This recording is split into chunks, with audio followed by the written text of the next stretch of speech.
Assalamu alaikum wa rahmatullah. Assalamu alaikum wa rahmatullah wa barakatuh. Bismillah ar-Rahman ar-Rahim. All praises are Allah's, Lord of the worlds, and may His peace and blessings be upon our Master, the Holy Prophet Muhammad, and His pure Immaculate Ahlul Bayt.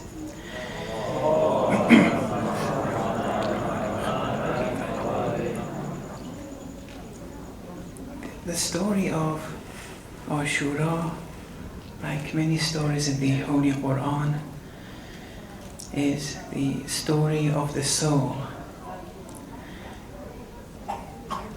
An event, a massacre occurred 1400 years ago, and no one denies that. But in addition to being a very important part of history, it continues as humanity continues. The story of Ashura is the story of who am I, or what am I. It's the story of where am I heading towards. It's the story of what is my duty here. The stories of the Holy Quran, it follows the same pattern.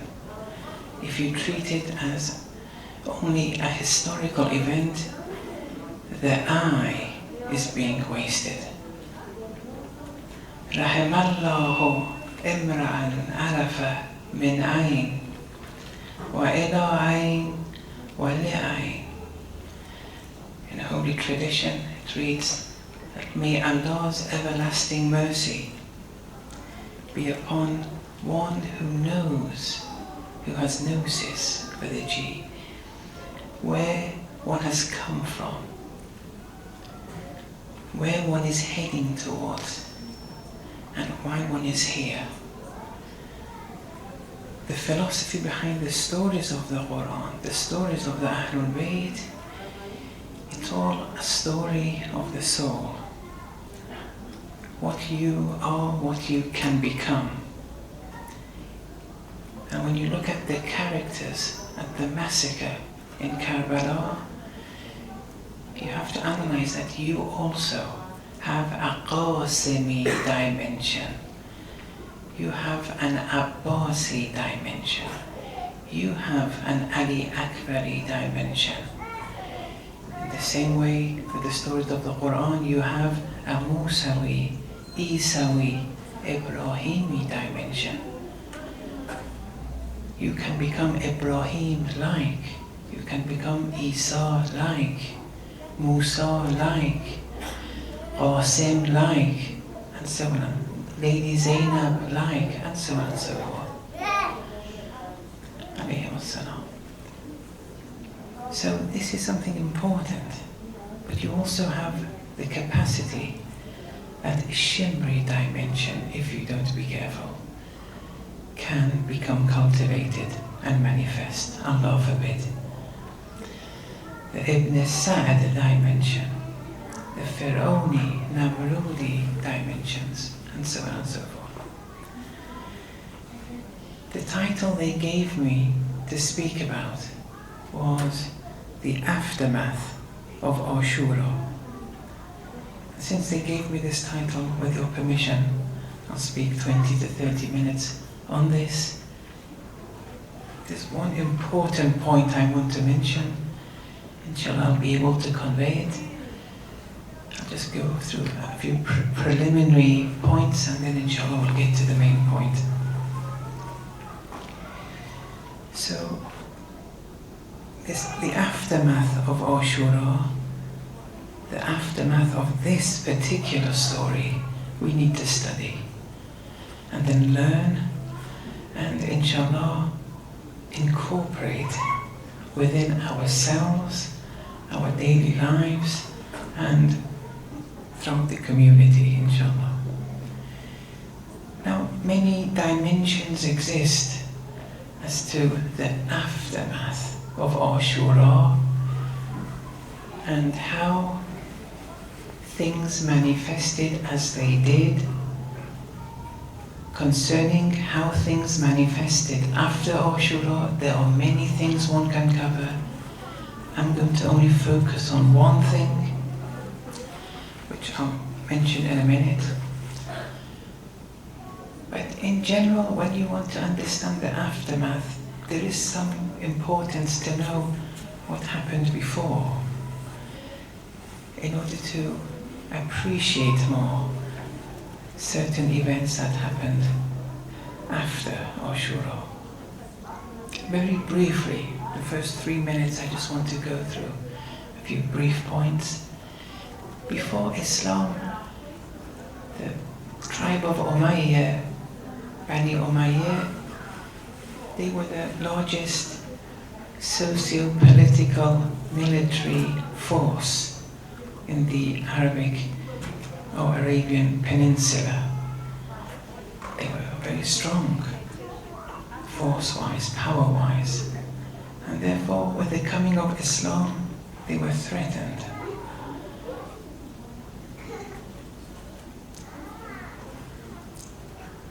Once the establishment of the Islamic government of the Holy Messenger in Medina was established, they tried to crush it by means of a number of wars, 3 particular very bloody and heavy wars. Even before Medina, even in Mecca, they would give the Muslims a hard time to put an end to Islam. Islam was a threat to them. And even when Muslims were migrating to Ethiopia, they would go to Ethiopia, to the king of the time, and even tell them, because they had power, the Bani Umayyah, and they would tell the Ethiopian king, get rid of these Muslims. Once they felt that these wars, after the Islamic governance was established, they didn't succeed, they changed their course of action and they diffused and permeated through different Islamic governments. During the times of the first Khalifa, second Khalifa, and then during the time of the third, in Osman's Khilafah, although the Khilafah wasn't legitimate, but during Osman's Khilafah, Bani Umayyah had permeated very strongly, and it was during this time that you would see the family of Abu Sufyan, especially, they were given a lot of power and governance in the name of Islam. For example, the Shamat, the greater area that we know of Syria today, it was bigger than today's Syria. Sham was given to Muawiyah at that time. So they managed to infiltrate in the so-called Islamic Khilafah. Naturally, when Amir al-Mu'mineen alayhi salam came into power, he discharged all of them, because now this is a legitimate Khilafah with Amir al-Mu'mineen. And so with Amir al-Mu'mineen, Muawiyah had a different strategy. He always preserved the outside aspect of Islam. But according to the traditions from Amir al-Mu'mineen, beware, because the kufr is still there in Muawiyah. It's only the outside aspect that he's preserving. But still, people are fooled, and we see it today. They're fooled only by the outside of people. The Battle of Siffin happened at that time, where through various deceiving strategies, it was an impediment to the physical victory, at least, of the side of Haqq. And then Amir al-Mu'mineen was martyred, and Muawiyah's strategy grew stronger and stronger until Muawiyah passed away and then Yazid came into power. The difference with Yazid was that he wouldn't even abide by the zahir of religion.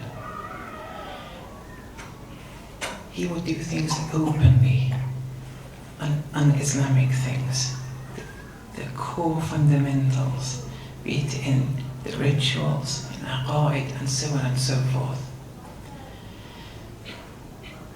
Here, the spirit, the life of Islam, the very essence of it, was under attack now. Because when the so-called Khilafah is openly going against Islam, although it happened before, Yazid too, but not to this degree. Here, Imam Hussein alayhi salam saw that the essence of Islam is under attack, and he had to combat this. For example, I don't want to go through all the things that Yazid did, but drinking alcohol was something very common.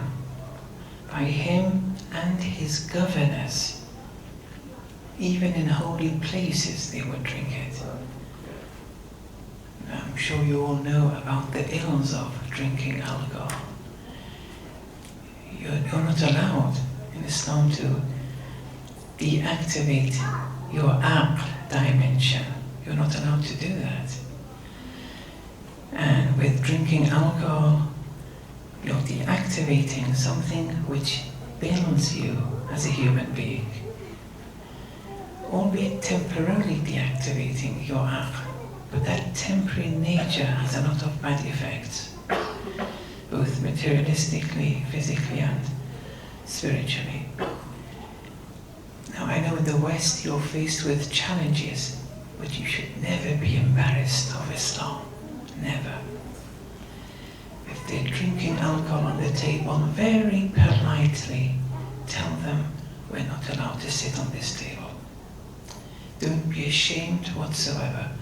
Although I know I'm speaking with the converted, you all know this, but sometimes people hear things that, just in case, don't intoxicate your aql. Don't drink alcohol, it's haram.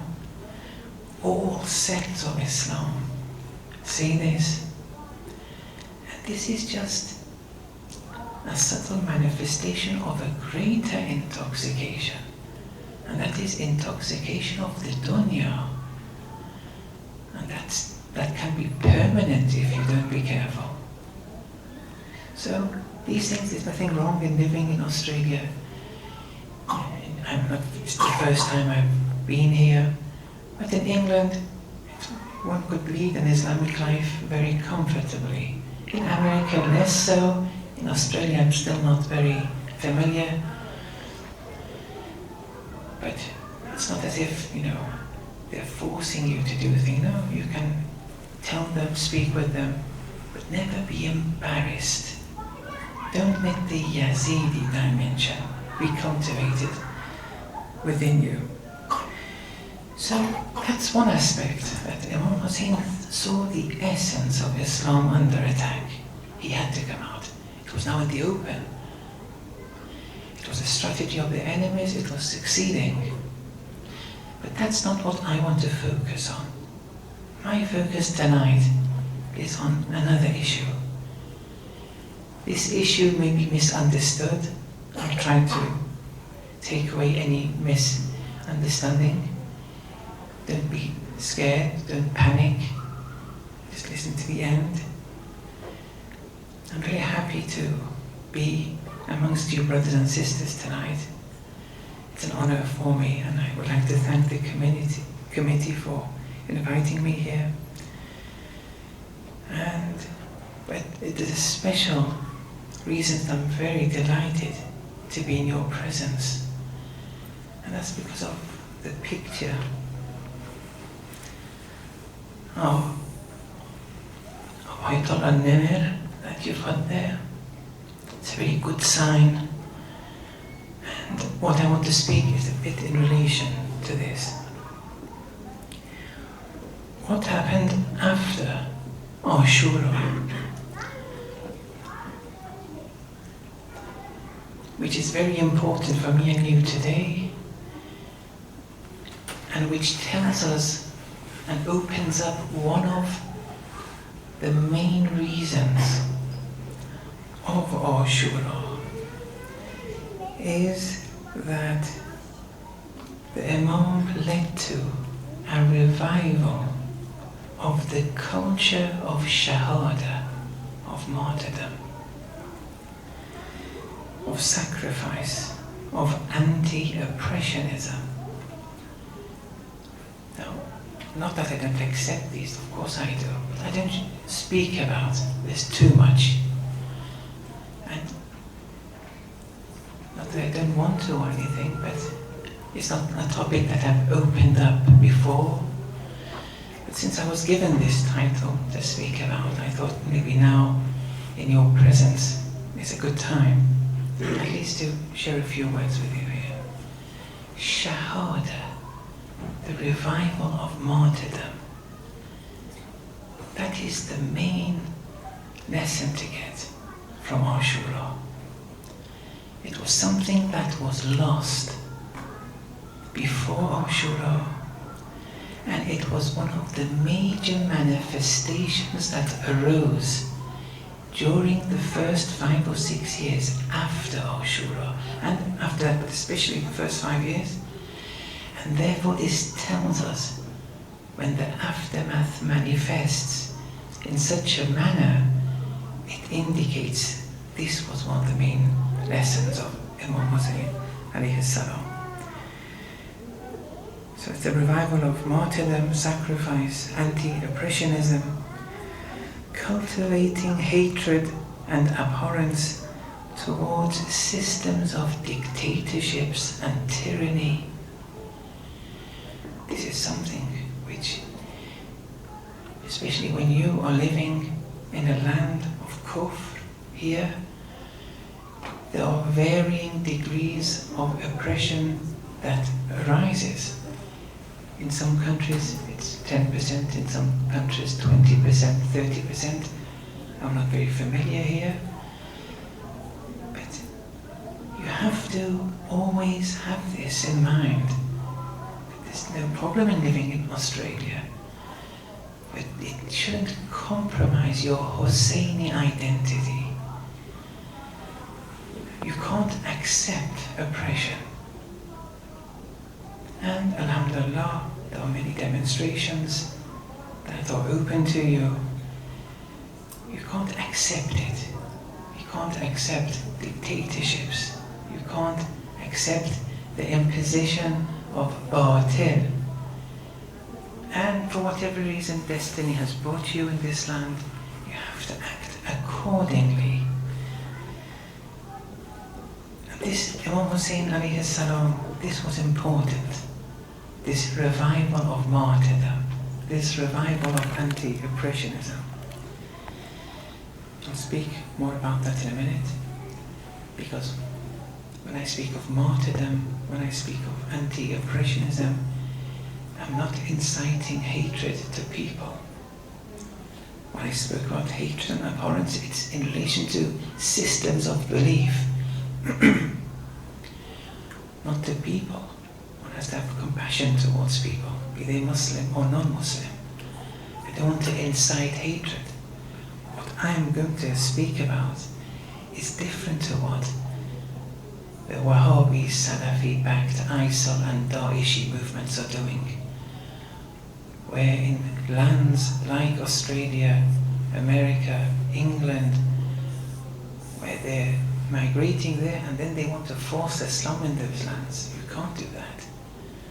You can't force Islam. And then committing acts of terror and threatening to commit acts of terror. This has nothing to do with what I am going to explain. Yes, I mean, if there is a country which has been usurped, that's not the case here. Let's imagine there's a country, it's been usurped. Muslims have been thrown out. That's a different story. You have to fight. You have to fight to the end. That's something else, but not what these Daesh, ISIL movements are doing. They were, in the first 5 years after Ashura, there were three main revolts which happened. One was the Battle of Harra, which is a place near Medina, where people who didn't necessarily have a Shia identity, although the concept of Shiism and Sunnism in those days wasn't like today. There, people who would not accompany Imam Hussein to Karbala, suddenly they're fighting against the Yazidis after Ashura. And they are fighting for their lives. They're selling their souls after what happened in Ashura. People who were neither here nor there. They were, as a result of their idleness, to help, and they didn't accompany Imam Hussein, but after they revolted, many people were martyred. And that was as a result of the uprising of Imam Hussein alayhi salam. Another revolt was that of the Tawwabin, who were in their thousands. It was established officially a number of years after Ashura, in the year 65. So it's about 4 years. But its embryo was fertilized, was established in its embryonic stages on the day of Ashura. When the cries of Lady Zainab alayhi salam reached them, yes, many of them woke up, but it was too late. They had to support the Imam. Many of their repentances weren't genuine either. Many of them then appended and joined Mukhtar. Inshallah it will be accepted. But they were in serious regret and remorse after Ashura. But Ashura had to happen before that click within was to be activated. And then in their thousands, from Kufa, when they wanted to go to Sham, and they thought they first went to Karbala, paid their respects, if it would be accepted. And then they went to Sham and said that Marwan, Abdul Malik Marwan, La'natullah alayhi, he has to be discharged of. Ibn Ziyad has to be discharged of when they were encountering the Shami army. And they naturally refused. There was a heavy war, and eventually they lost. But they fought to the end. People who were totally idle, their Imam was going to Karbala, they refused and were very oblivious to their duties. But then, after Ashura, it was martyrdom. They fought to the very end. And a very famous statement that they said in congregation was Inna la natlubu dunya. It's all to do with the dunya, whether you will be given the tawfiq towards martyrdom. Verily, we're not seeking the dunya. وَلَيْسَ لَهُ خُرُوجُنَا. And our exit to Sham, our fight, this new battle of ours, isn't because of the dunya. This was one movement. I've just mentioned them, otherwise the history is very complicated. And it's a lengthy discussion. Inshallah, the scholars here, alhamdulillah, you're blessed with many, can open this up for you. And then the story of Mukhtar, that you all know of. Alhamdulillah, the film came out. All these show that this manifestation of sacrificing oneself, fighting against oppression, and seeking martyrdom in your fight, this was something which maybe is one of the most important lessons in relation to the aftermath of Ashura. To end, I want to go through a part of a speech given by the late Imam Khomeini, Rahmatullah alayhi. Very important figure. We all love Imam Hussein, and we all learn about Imam Hussein from our scholars. But it's important from which scholar you learn about Imam Hussein. Be careful. Otherwise, announcing one's love for Imam Hussein, as the previous speaker said, it's very easy, and people may even cry, but it may not be the right kind of crying. Muslims today are all indebted to Imam Khomeini because of the Islam he's brought, although unfortunately because of the propaganda, it'll take many, many years and generations before the message is given in its true form. Maybe in our time, it may not get to us in its right form because of the propaganda that is surrounding us, unfortunately. But in future generations, inshallah, they'll understand it. And if they understand his message, they will understand Imam Hussein more, inshallah, and act Husseini-like more and more. I want to read, although I've translated relatively quickly yesterday for the purposes of this speech, so you have to forgive me for any errors, but the main message, inshallah, I've tried to convey. Part of a speech he was giving, he said, "Here I would like to thank and express my gratefulness to all my dear sons and daughters who have been in some way more or less preoccupied with the effects and endeavors in the war fronts of fire and blood since the outset of war until today." This is in relation to the Iran-Iraq war, or the war with the Ba'athi regime. He's expressing his gratefulness to these people who have given their endeavors, their services from the outset of the war. And I invite the whole nation of Iran towards awareness, patience, and resistance. Because Iran at that time, you all know, was at war, just following the revolution. This revolution was Islamic in nature.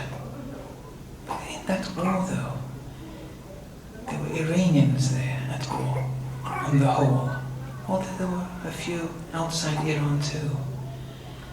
There's importance to these Iranians, especially those who were there at the time of the war. Always try to maintain your relationship with Iran and the Iranians, especially those for the revolution. Try to help, not necessarily financially. A strong Iran means a strong Islam. Islam needs people for Islam to be manifested in the world. It's not just a mental concept, Islam. It needs people in order to flourish. Iran has started this.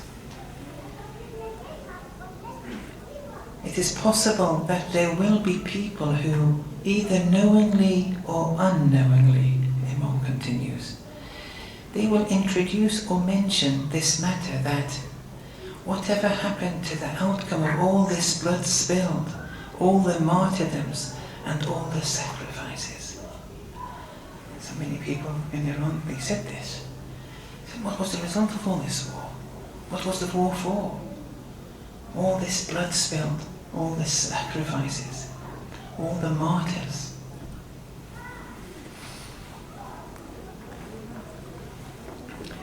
Imam continues, they are definitively unaware with respect to the unseen, the ghaibi, realms of existence, and with respect to the philosophy underlying martyrdom.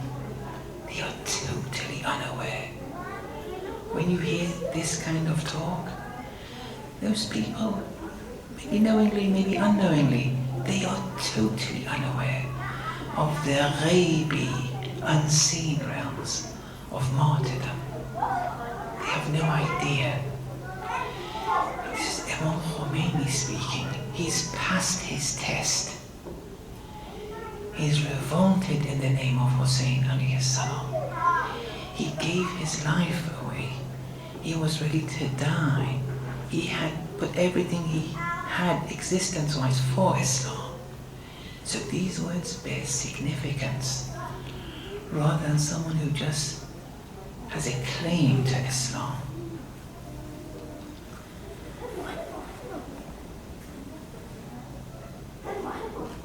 So they're definitively unaware. With yaqeen, they are unaware with respect to the unseen realms and with respect to the philosophy underlying martyrdom. Although martyrdom here for shahada is a translation, that's a translation which is focusing on one dimension of martyrdom. The main dimension of martyrdom, of shahada, is that of witnessing. Witnessing Allah, witnessing the metaphysical. That's the true shaheed, even if they don't die in the battlefield. But you can only witness when all the impediments and veils of darknesses within are taken away. Hafiz to khud hijab khudi. Famous poet in Iran, although he was a scholar. Hafiz, he said, Hafiz, you yourself are a veil to yourself. One's ego, one's recognition of one's I can be an impediment only when all the veils of darknesses are eradicated, when you qualify as a true witness to truth. Why we call those who die in the battlefield as witnesses? Because they've given everything. They've put aside everything, their jobs, their qualifications, their prestige, their honor in this world, their families. They've given it all away wholeheartedly. Not to gain something more, no. Solely for the sake of Allah. They give away everything. Once you eliminate all veils, then you're a martyr, whether you die in the battlefield or not. Then Imam continues, and they are not informed, such people who make such comments, they are not informed with respect to the fact that, and now this is where it links to the first part of the discussion, the fact that, this is the important fact that Imam is mentioning, whoever enters the domain of jihad. I know jihad is a very sensitive word in these parts of the world, but as I say, it's nothing to do with what these Daesh and ISIL movements are doing. That's all terror, stupidity, and oppression. Whoever enters the domain of jihad only for the sake of Allah, nothing else, and places one's head on the tray of ikhlas and servitude. Ikhlas, that sincerity, where you make your actions sincere for Allah, and even more, you dedicate the I, you make the I sincere for Allah. And places one's head on the tray of ikhlas and servitude. Whoever does this, the events that arise with time, over time, will not compromise the everlastingness and subsistence and the elevated lofty station of such people. It will never be diminished. If one enters the domain of jihad and martyrdom with true ikhlas and servitude, their effects will be everlasting, and time has no effect on this effect. In order for us to completely perceive the values and path of our martyrs, we must travel a long way. A long route is awaiting us. We're far from reaching that destination. And we must search for this over time. And within the history of the revolution and in its future people, we have to search for this with time, but it will never be diminished. Indisputably, the blood of the martyrs has ensured the revolution and Islam, because it was martyrdom that was based on true sincerity. The blood of martyrs was spilled. The blood of the martyrs has eternally taught resistance to the world. It's the blood of the martyrs. Eternally it will teach resistance. Not only now, but eternally. Allah knows that the path and custom of Shahada is never to be blinded. It will never be veiled. It is the nations and future generations who will follow in the footsteps of the path of the martyrs.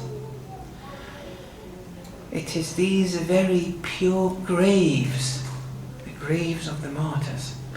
It is these very pure graves of the martyrs that will constitute the tryst of the lovers, the meeting place of the lovers, and Gnostics and heart-burned ones, and will constitute the curing place for the freedom fighters until Qiyamah. And that's why we have many non-Muslims acknowledging what happened in Ashura. They weren't Muslims, but they were freedom fighters. They were against oppression.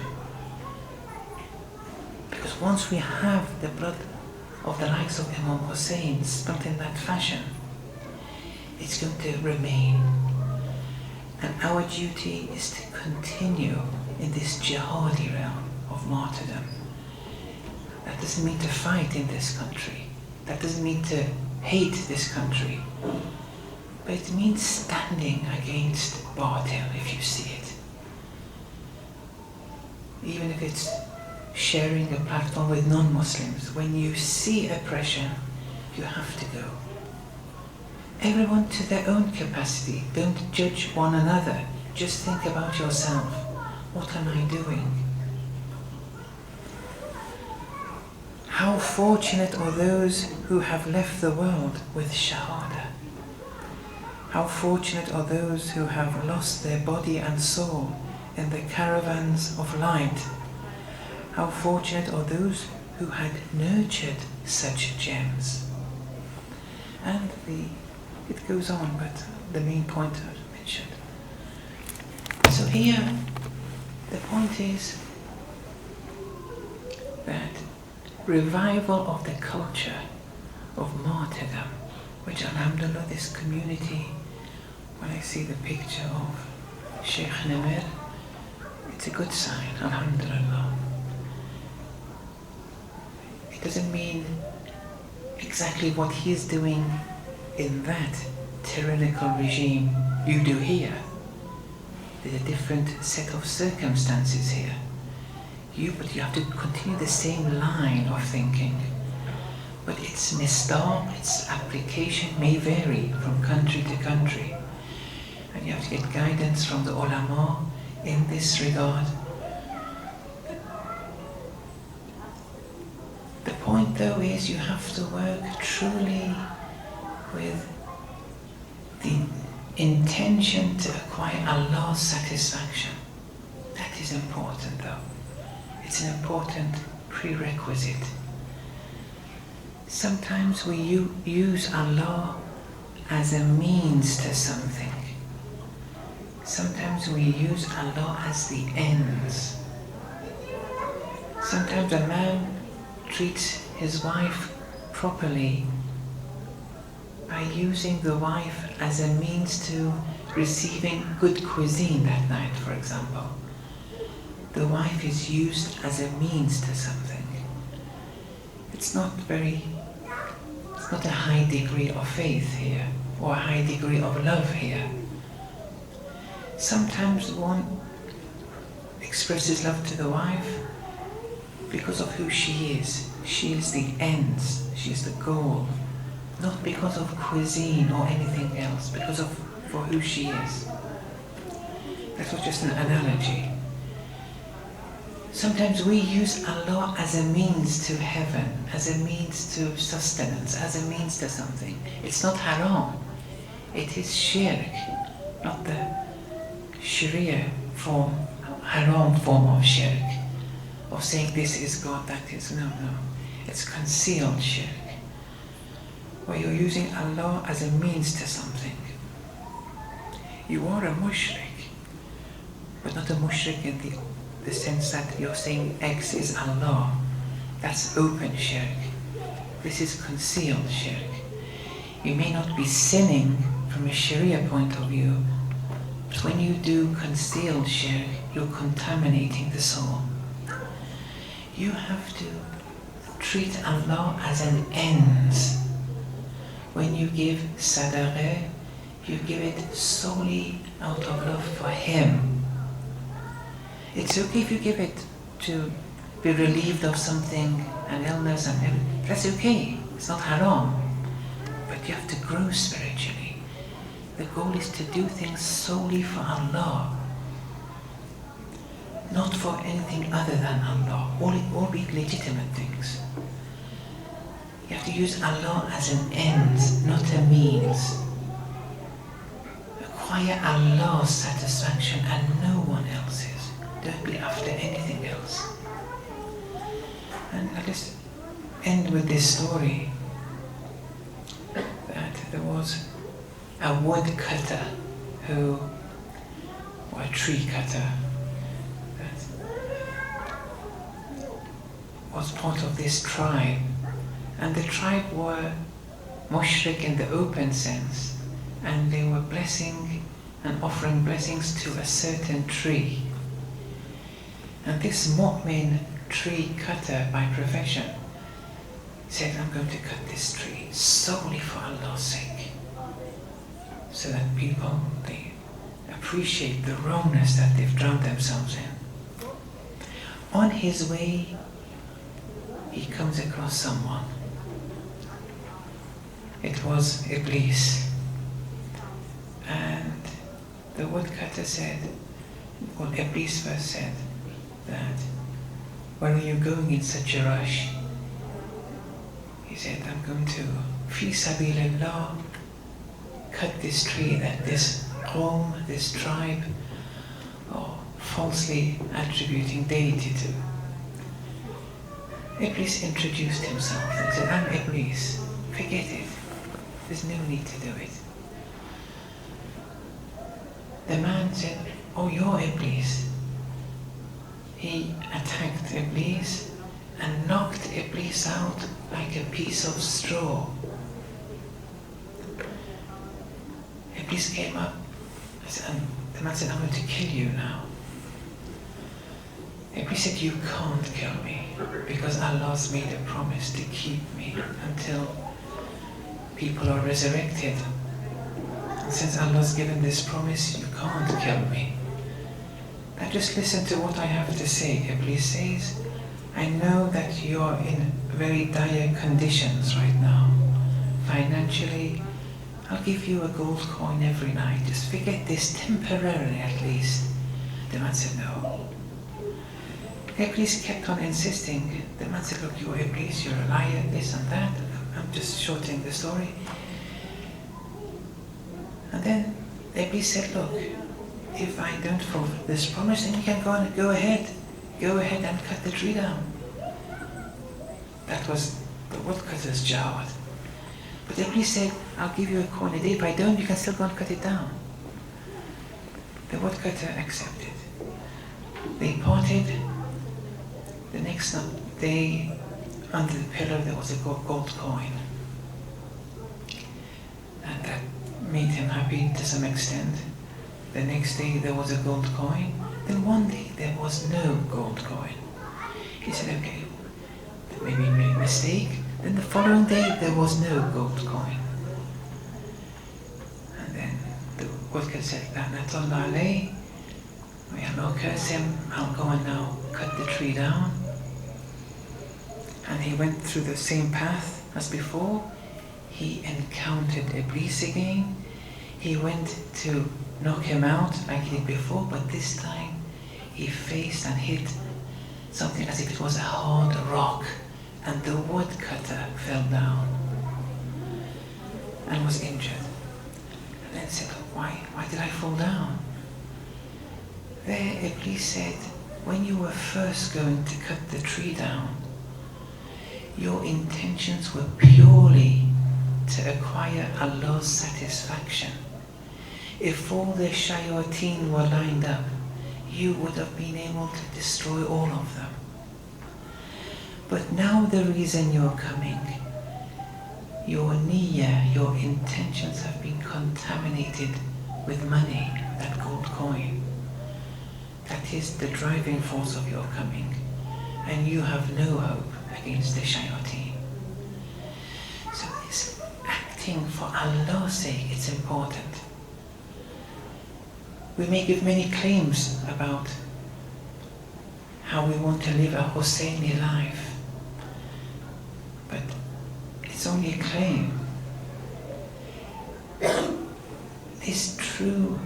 Acquiring true satisfaction of Allah subhanahu wa ta'ala, that is something we have to do in all our lives. And we can start today, bit by bit. It may take many years.